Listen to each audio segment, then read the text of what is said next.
One evening, I sat at our dining table sorting through the paperwork for my daughter Lisa's upcoming start to kindergarten in Evanston, a suburban area near Chicago. She had just gone through a full checkup with her pediatrician, and I was flipping through her medical forms. Nearby, my wife had left some of her school paperwork spread across the table too. My eyes drifted over the pages, mostly unfocused, until a single line on Lisa's form pulled me up short. In the blood type section, it read A. I froze, my mind blank for a solid 10 seconds. Then, almost in a daze, I went to the cabinet where we kept our medical records and found the documents from the last time Ma and I donated blood. Both papers confirmed what I remembered. My blood type was B. Mave's was O. With her being Lisa's mother, there was no way Lisa could have type of blood. I was there when Mave gave birth to Lisa. But this line on her medical record made it clear that someone with blood type was Lisa's biological father. Our 2 kids were already asleep upstairs, and Mave was in the bedroom watching TV. I grabbed a beer from the fridge, slipped outside, and took a seat in the backyard, letting the night air cool my shock. Thoughts of my marriage flooded in, a strange mix of nostalgia and numb disbelief. I'd say things between Ma and me were fine, maybe just average. We had our ups and downs like anyone else. When we first started dating, we were deeply in love, with a passion that spilled over everywhere, holding hands, exchanging long looks, affectionate touches even in passing. But over the years, that intense connection faded, which I thought was just the natural course of things. Now though, faced with the undeniable proof of her infidelity, everything I believed about our marriage was crumbling. I found myself replaying the years, asking when it all began to fall apart.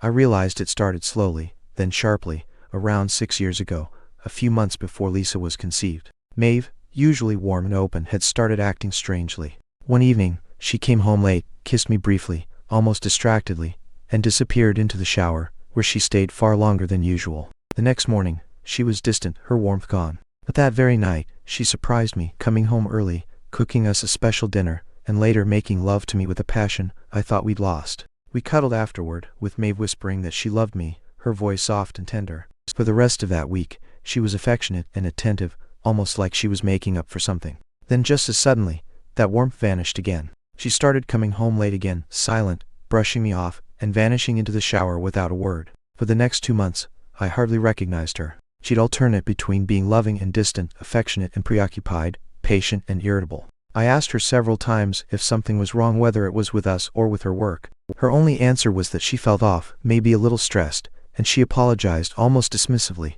Eventually, she seemed to settle, but she was different. She stopped being affectionate, and any interest in intimacy faded. From then on, we only made love occasionally, usually when I pressed the issue. Even a gentle suggestion was often met with a sharp rebuff, so I felt like I had to almost negotiate any rare moments of closeness. And though I tried to ignore it, the tenderness was gone. Mave would go along with it, as if she were merely appeasing me. I wondered if this dismal pattern was normal in marriages, especially once kids entered the picture. I had no other experience to draw from, so I assumed it was. But looking back now, with the knowledge that Lisa wasn't biologically mine, everything Ma had done 6 years ago came into sharper focus. Her distant behavior, those rushed showers, that sudden intensity, all of it made sense. If she'd started an affair around that time, maybe her bouts of affection were born out of guilt. Or maybe they were part of an attempt to keep up appearances and convince herself that things were still fine between us. Sitting in the backyard, watching the night settle and stars begin to glint through the trees, my shock gradually gave way to anger. Mave, the woman I'd loved and trusted, hadn't just betrayed me. She deceived me into believing Lisa was my daughter, allowing me to raise another man's child, perhaps even without remorse. If all I wanted was to confront her, I could have stormed into the house right then, thrown those blood-type records down in front of her, demanded answers, and ended everything. But it wasn't that simple. Life, especially with 2 young kids, never is. I loved my kids regardless of their biological origins, but I knew that if Ma and I ended up divorcing, she'd probably gain full custody once the truth about their parentage came to light. So I took a moment to ask myself, what do I really want here? The answers became surprisingly clear. First, I needed the whole truth about Ma's actions.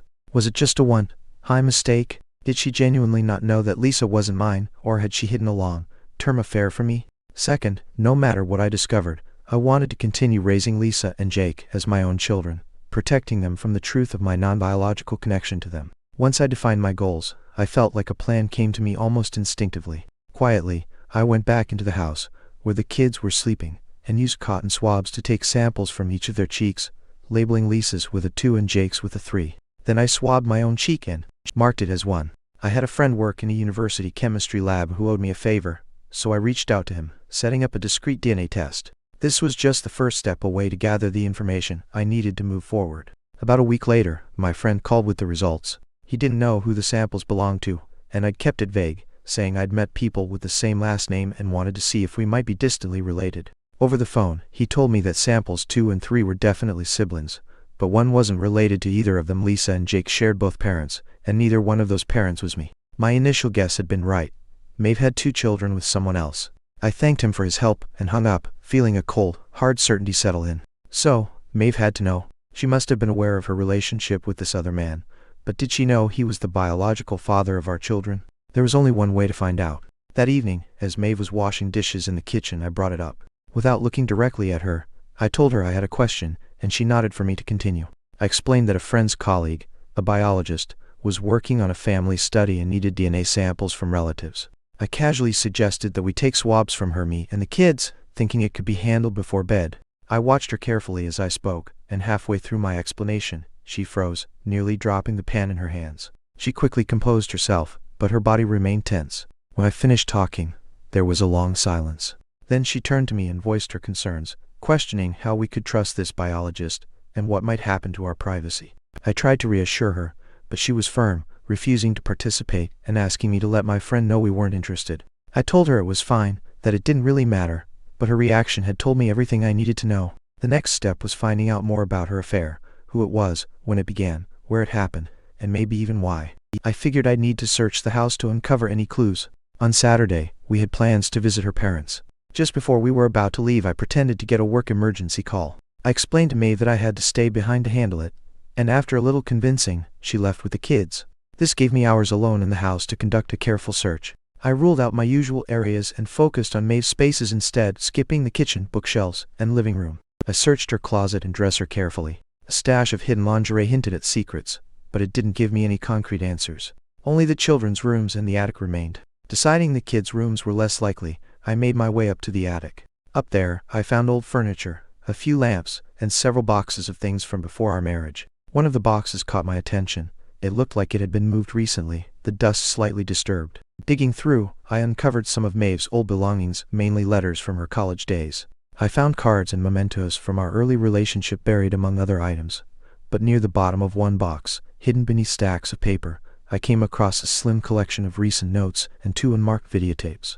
I took them downstairs and popped one tape into the VCR. The screen flickered to life, and there they were, Mave and her office supervisor, Ron, in intimate scenes. The setting of the earlier recording looked like Ron's home, and the more recent one was in our own bedroom, confirming my suspicions about what she'd been up to during my business trips. The notes with the tapes were from Ron as well, filled with suggestive messages. He'd written instructions about what Mave should wear on certain days, described their encounters in graphic detail, and even mocked me for unknowingly raising their children. With each note, it became painfully clear that their relationship wasn't born of any affection. It was one-sided, with Ron asserting control and Mave willingly complying. They knew about the children's paternity and took satisfaction in keeping it hidden from me. My anger flared as I realized the extent of her deception. Mave had been conceiving children with another man, hiding it all behind the guise of a loving wife. Ron, still happily married to his own wife, Ava, seemed to have no intention of acknowledging the children as his. Mave, from what I could tell, wasn't forced into any of this. She seemed to relish playing the submissive role. Holding those tapes and notes, I realized that Mave's betrayal was more extensive than I'd imagined. For 6 years, she'd knowingly deceived me, using my love for her and our family as a cover for her affair with Ron. Filled with rage, I resolved to seek revenge on both of them. After a moment, I slid the other tape into the VCR, letting the footage play out, confirming once again how they twisted our marriage into a lie. The recordings left little room for doubt about Ron's control over Mave and her eager compliance. The lighting was low, but both of them were clearly visible, and the sound quality was good enough that every word, even every moan, came through. From the start, I could hear Ron taking charge, seated on the bed as he directed Mave to perform a slow, teasing strip for him. She complied with a smile, her movements lacking any hint of affection or tenderness. His words were harsh, it hurt to watch, but it was undeniable that Mave seemed to enjoy the roughness of it all. The second tape showed more of the same, but this time the conversation between them caught my attention. As they lay on the bed, Mave asked him how he felt about me raising his children. His response was chilling. He thought I was a good guy who loved kids, so it didn't concern him. He even suggested that if it weren't for my stability, he'd have told her to leave me long ago. Ma seemed conflicted, almost offending me, mentioning that I was kind and loving, unlike his abrasive nature. Still, she admitted, she was drawn to his roughness because it contrasted with my gentleness. At her words, the two of them went right back to it, continuing as if nothing else mattered. After watching both tapes, I was left stunned by their sheer arrogance, not just in creating this evidence, but in carelessly leaving it, along with Ron's notes, somewhere I could eventually find. I knew that my revenge needed to be complete, targeting them both. I scanned each note onto my hard drive, preserving every damning word. Using some software I had borrowed for a previous project, I converted each video into a digital file, storing everything on my hard drive for potential editing later. Once finished, I stashed the tapes and notes in the trunk of my car, hidden under the spare tire. I then meticulously put everything back in the attic, making sure it looked untouched so Mave wouldn't suspect a thing. For the next 2 weeks, I went about my life with Mave as if nothing unusual had happened. It was surprisingly easy, given that she had deceived me for years. Now, I was just returning the favor. I acted affectionate, even initiating moments of closeness occasionally, though my heart was far from it. Truthfully, I had no desire to touch her ever again. Then came an opportunity one couldn't pass up. Ma had recently been elected president of the Key Society, a prominent local charity, and she was set to assume her role officially at an upcoming launch. She was nervous about her speech, especially the PowerPoint she wanted to use, and asked if I'd help her put it together. For nearly a week, we worked side by side each evening, going over her slides and organizing her materials into a polished presentation. She rehearsed multiple times in the weeks leading up to her big day, everything running smoothly. While she prepared, I created an entirely different presentation of my own, ready to replace hers at the last moment. The night before the event, I deleted Ma's original file, substituted it with mine, and added a lock to prevent her from stopping the playback. To ensure everything was in place, I casually asked Mave if Ron and his wife would be attending the luncheon. She confirmed they'd be there, which sealed my plan. On the big day, I played my part well. Mave looked stunning, dressed in a sleek black gown that radiated confidence. I helped her set up the laptop and even ran a few tests, acting every bit the supportive husband. We enjoyed a fine dinner and listened to some introductory speeches. Then, with applause filling the room, Mave was warmly introduced by the outgoing president as she approached the podium, a blend of pride and nerves on her face. She began her speech as planned, starting the PowerPoint presentation alongside it. The first slides went off without a hitch, showing images of the society's projects and financial highlights. But then, just as I'd orchestrated, the presentation took an unexpected turn. A series of still photos filled the screen frames I'd taken from the tapes, showing Mave and Ron in compromising, intimate positions. Some images were dim, but a dozen or so left no room for doubt. Everyone in the room could tell it was them. Mave kept speaking, unaware of the images behind her, until a ripple of gasps and whispers spread through the crowd. Finally, she glanced at the screen, and the shock on her face was undeniable. She froze, accidentally knocking over a glass of water on the podium. Her face turned a deep shade of red as she fumbled to stop the presentation, but by then, the still photos had transitioned into brief video clips. Ron's voice filled the room, questioning how they would keep me from finding out she was carrying his child. He casually suggested that as long as she allowed me a little intimacy here and there, I'd never suspect a thing. He reminded her that she was his, and that she should remember her place. The room broke into laughter and scattered cheers. Ma stood there, paralyzed, too stunned to feel even the slightest embarrassment. Across the room, Ron's wife, Eva, grabbed a vase of flowers and smashed it over Ron's head before storming out. As people began to file out of the ballroom, they cast glances at Ma, some shaking their heads, others snickering. The spectacle was seared into their minds. Eventually, the room emptied, leaving just Ma and me. She stood on the podium, looking utterly defeated, and from my seat, just a few feet away, I couldn't help but let a smile play across my lips. After a long moment, she looked over at me, her expression a mix of pain and disbelief. She asked how I could betray her like this, and said she thought I loved her. The irony struck me so hard that I laughed out loud, shaking my head as I walked out, telling her that any love I'd once had was long gone. But as satisfying as that fantasy was, I knew it wasn't practical. Publicly humiliating Mave and Ron would damage not just them but also my kids. People would gossip, branding Lisa and Jake as illegitimate. Worse, such exposure might make custody more difficult. If we divorced, I realized that I'd have to be more discreet in my approach. Taking the next logical step, I contacted a divorce attorney, and together we started laying out the groundwork for the legal steps ahead, preparing the documents I'd need when the time came to set everything in motion. I decided not to wait until Ma's big charity dinner to show her the presentation. Instead, about 4 weeks before the event, after the kids had gone to bed, I asked her to take a look at the PowerPoint I'd prepared for her upcoming speech. When I called her into the office, she sighed, looking worn out, and asked if it could wait until later. Firmly, I told her it couldn't, reminding her that I'd spent my spare time on this for her. She reluctantly followed me, and took a seat in front of the computer. I instructed her to press the letter O when she was ready, mentioning that the slides would start automatically. Inside, I could barely contain my satisfaction as I watched her reaction unfold. At first, everything went as expected, with Ma rehearsing her lines over the initial slides. Then suddenly, she gasped, her face going pale as the screen displayed still images of her and Ron in compromising situations. She turned toward me, her mouth hanging open, stunned into silence. I held her gaze, expressionless, as video clips followed, capturing their private conversations about the children's paternity and the years of deception. As the scenes played out, Ma tried frantically to stop the presentation, but I'd made sure she wouldn't be able to interrupt it. After a few agonizing minutes, the screen finally went dark. Ma slumped in her chair, her head bowed, unable to look at me. After a long moment, she lifted her head, her eyes filled with remorse. She seemed like she'd aged 20 years in those few minutes. "Daniel, I'm so sorry," she choked out, sobbing. "Can you ever forgive me?" "Forgive you?"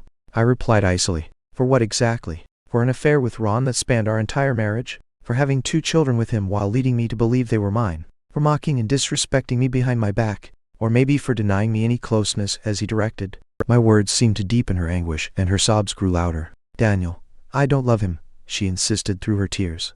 "You're the one I love. I always have."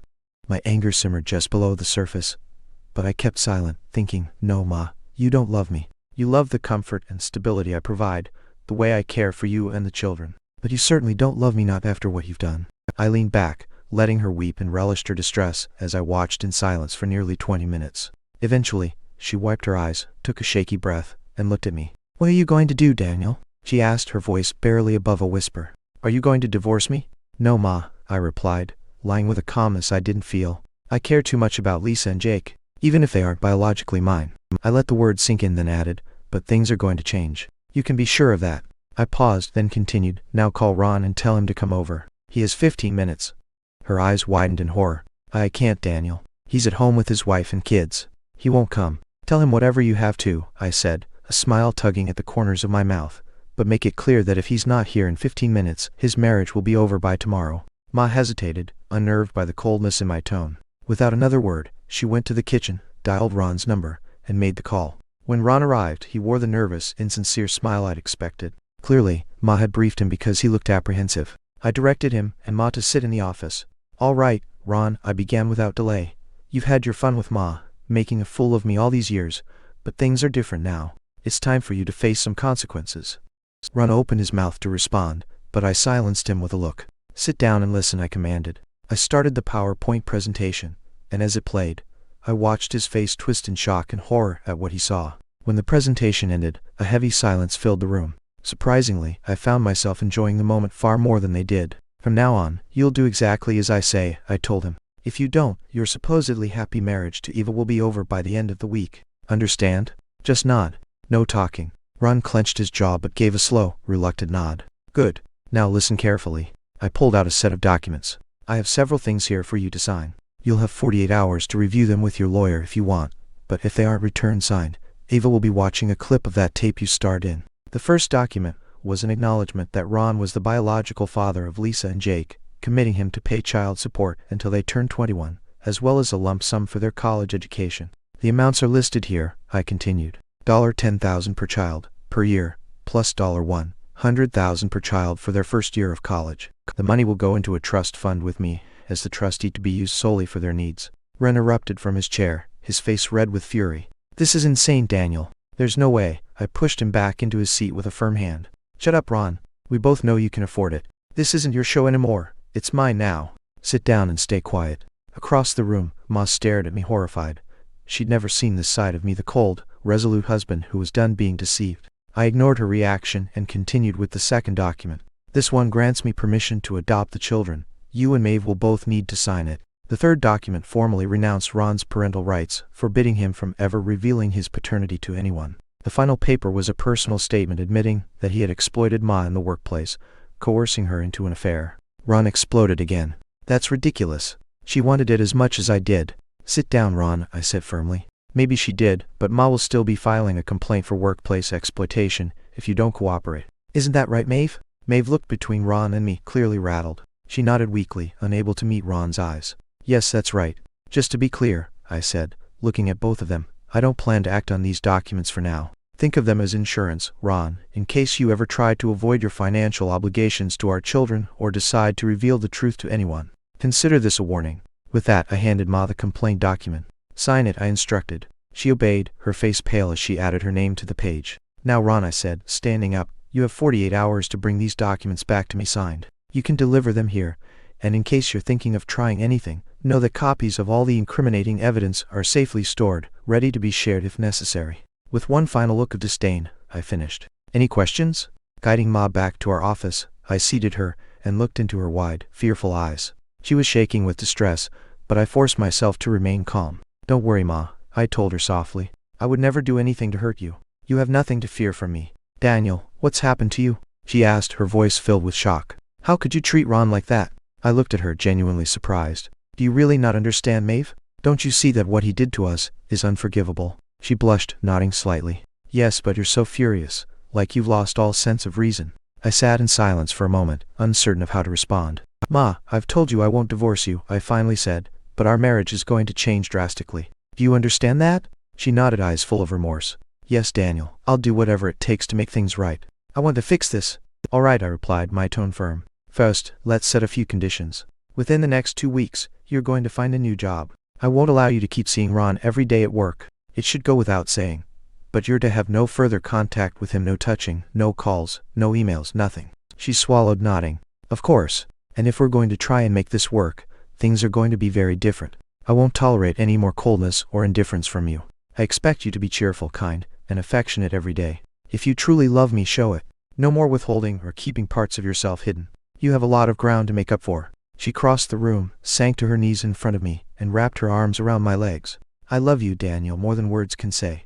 I'll prove it to you." Looking down at her tear-streaked face, I could still see traces of the love and devotion I had once felt for her, but they were buried deep under the resentment I felt toward her for her selfishness and betrayal. "She deserves whatever consequences come her way," I thought, but I softened my tone a bit. "Listen, Mave, in 4 weeks you've got that big dinner with the charity organization. Let's use the time until then to start fresh, to see if there's anything worth saving here.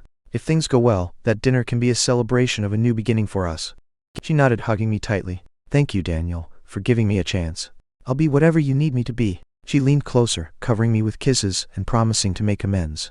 "Give me 10 minutes to freshen up, and I'll start making things right," she said with a hopeful smile, rising and leaving the room. I leaned back in my chair, amused by her eagerness to please me. The next 4 weeks promised to be interesting, to say the least. I noticed she hadn't thought to ask me about the details of her affair or how long I'd known. Perhaps the shock of the evening had overwhelmed her, leaving no room for questions, or maybe she sensed that I just didn't care anymore. As far as I was concerned, my relationship with Mave was over.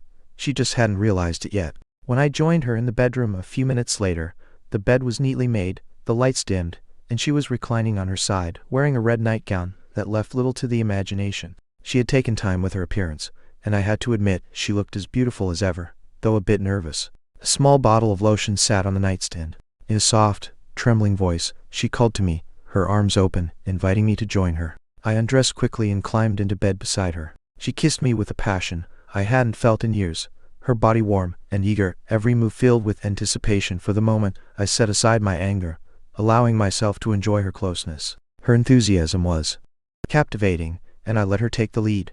Later, when we lay side by side, she kissed me gently on the neck and whispered, "Good night." I drifted off to sleep, already anticipating similar nights in the weeks to come. The following morning, she greeted me with a smile and a loving kiss, even offering to satisfy me before breakfast. I watched her go through her morning routine, noticing how she went out of her way to take care of the kids and get them ready for the day.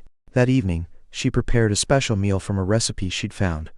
Though the kids weren't too keen on trying something new, still she made sure they were bathed and tucked in on time so that we could spend the evening together. Our nights became a pattern of intimacy and affection, a stark contrast from the indifference I had grown used to. Each night, she wore a different nightgown, and our time together was relaxed and unhurried. Her devotion seemed genuine, and I couldn't ignore the strange sense of happiness that came with it despite my hidden resentment.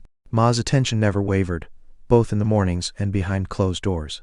My life felt like a carefully crafted illusion of happiness, covering a bedrock of mistrust and anger. 2 weeks later, I received the signed documents from Ron, and Ma agreed to the adoption paperwork without question. My attorney expedited the process, arranging a private hearing within 10 days to finalize everything.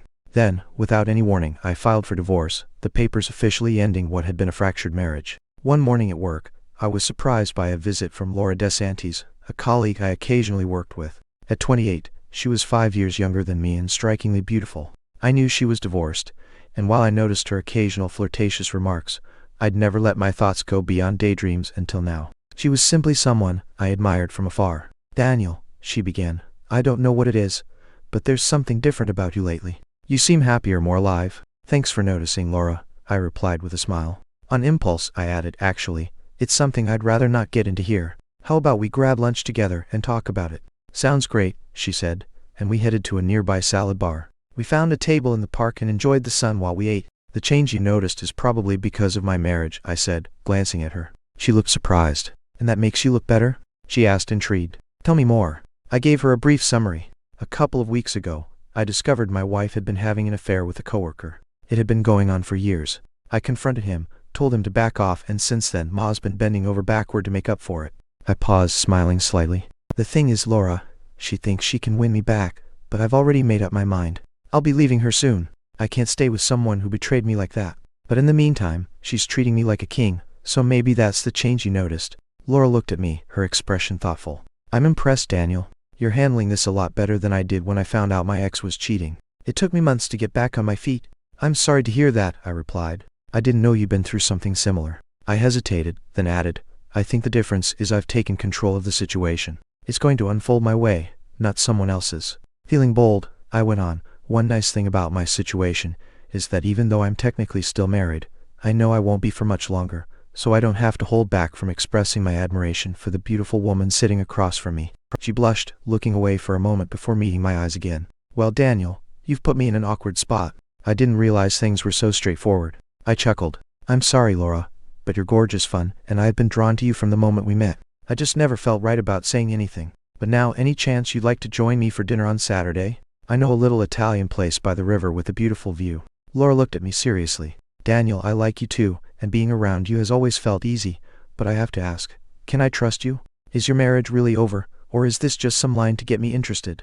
"Laura," I replied, looking her straight in the eyes, "I've always been honest with you, and I've never tried to cross any boundaries before. I'm leaving Mave in a couple of weeks, and the divorce papers will be filed that same day. There's no going back. But if this makes you uncomfortable, I understand, and I won't bring it up again." She smiled, glancing down briefly before looking back up at me. "No, Daniel, I think I'll take you up on that dinner offer now that you've made it. I'm not about to let you change your mind." She looked at me intently, and after a moment's hesitation, I leaned in, and we shared a soft, tender kiss. It wasn't fiery or passionate, but it held a kind of quiet promise. When we parted, I couldn't help but smile, feeling like a kid experiencing something new and wonderful. When I told Ma about my plans for a date on Saturday, it brought out a harshness in me I hadn't felt before. I told her bluntly that I'd be going out with another woman and expected her to stay home with the kids. Maeve was shocked, on the verge of tears. "Daniel," she pleaded, "I've been trying so hard to make things right. Can't you give our marriage a real chance? How can you go out with someone else? It's simple, Maeve. Not only did you see someone else, but you had a 6-year affair behind my back. While you may have been trying lately, and I'm feeling a bit better, that doesn't mean you automatically deserve my loyalty. I'll be finding enjoyment elsewhere before we're on equal ground." Her eyes filled with tears. "Are you going to sleep with her?" "No, but I could, and that's what you need to understand.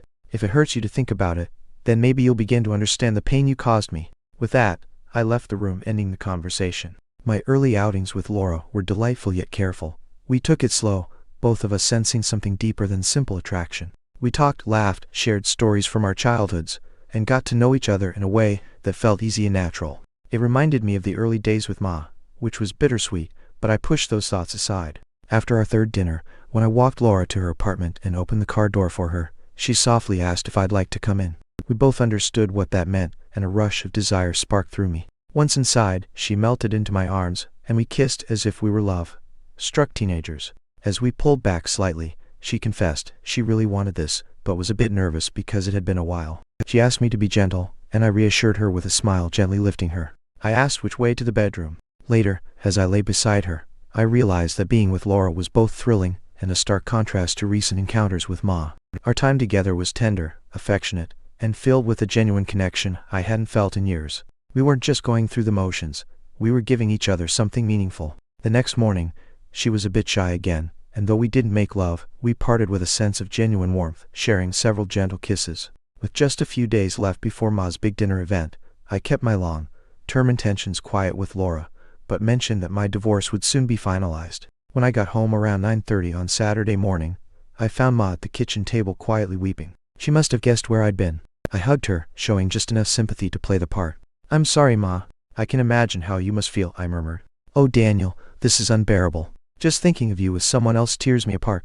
I've been so selfish and blind to your feelings." She looked at me, a mixture of gratitude and sadness in her eyes. "Thank you for giving me another chance." Ma's big night, much like mine, was fast approaching. In a way, I almost felt as though the past 4 weeks with Mave had been filled with intimacy and affection, and I'd actually enjoyed the closeness. But nothing she did lessen my resentment. Her betrayal had cut too deep, and any lingering love I felt for her was just a faint shadow overwhelmed by the anger that still simmered within me. As she prepared her PowerPoint presentation, I worked alongside her, making sure it was exactly as she wanted. But in secret, I had my own version ready, a sequence of photos and videos that would expose her infidelity without naming Ron directly. In the days leading up to the event, Ma nervously asked if I had deleted the file from weeks ago. Each time, I reassured her with a smile, even demonstrating that her presentation was intact on the laptop. The last few days at home were oddly peaceful, as Ma seemed to believe she was winning me back. Her gestures of affection were less desperate and more genuine, even as she grappled with the pain of knowing I'd spent a night with someone else. On the big night, we arrived early. I wore a rented tux, and Ma looked radiant in a black dress with spaghetti straps that highlighted her neck and shoulders. We ran through her presentation twice to make sure everything was in place.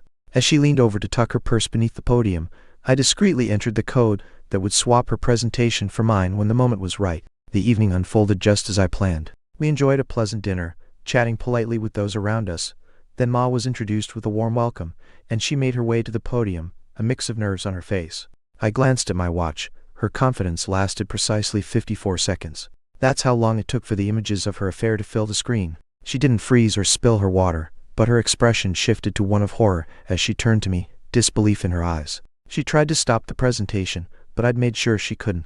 As the video clips played, the audience responded with a mixture of shock and murmurs. Ma's face flushed as she stood there, visibly defeated, unable to react to the snide comments from the crowd. Moments later, the room cleared, leaving Ma and me alone. I sat across the table watching her as she tried to gather herself. Eventually, she looked up, and with a voice full of pain, asked Daniel, "How could you do this to me? I thought you loved me." "Yes, Ma," I replied calmly. "These past few weeks, I loved you just as much as you loved me during those 6 years of lies." I rose, walked over to the podium, and placed a stack of papers in her hand.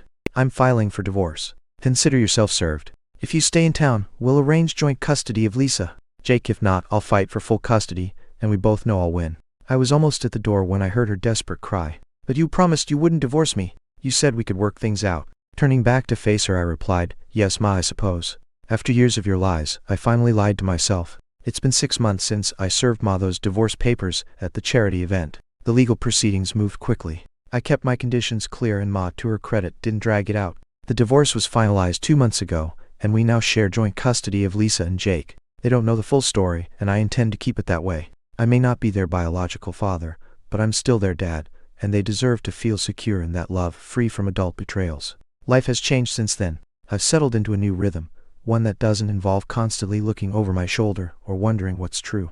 Laura and I are seeing each other more seriously now, and while it's still early, there's a sense of peace with her that I hadn't felt in a long time. I'm cautious, but it's good to feel connected with someone again, without the weight of secrets. She knows the story, and that honesty between us feels refreshing. Looking back, I've come to some conclusions, and if anyone listening to this finds themselves in a similar situation, here's my advice. Trust but verify. Love is about trust, but when that trust feels off or there's a nagging doubt, don't ignore it. It's not about being paranoid, but about respecting your own instincts. Trust is sacred, but sometimes it's worth double-checking when things just don't add up. Don't let rage control you. Revenge feels satisfying, but ultimately, it doesn't fill the gaps betrayal leaves. I confronted Ma. I made her face the consequences. But I found that forgiveness, if only for myself, was necessary to truly move forward. Letting go of anger has been the hardest part, but also the most freeing. Value yourself. When Mauve cheated, I thought it was a reflection of something I lacked, but I've learned that her choices were hers alone. My worth wasn't diminished by her actions. If you're in a similar place, know that someone else's betrayal doesn't define you. And last but not least, embrace change. Divorce isn't easy. It changes the family dynamic, brings up hell, and forces you to reinvent parts of yourself. But I've come to see that change is a chance for growth, even healing. Lean into it, take it day by day, and trust that there's life on the other side.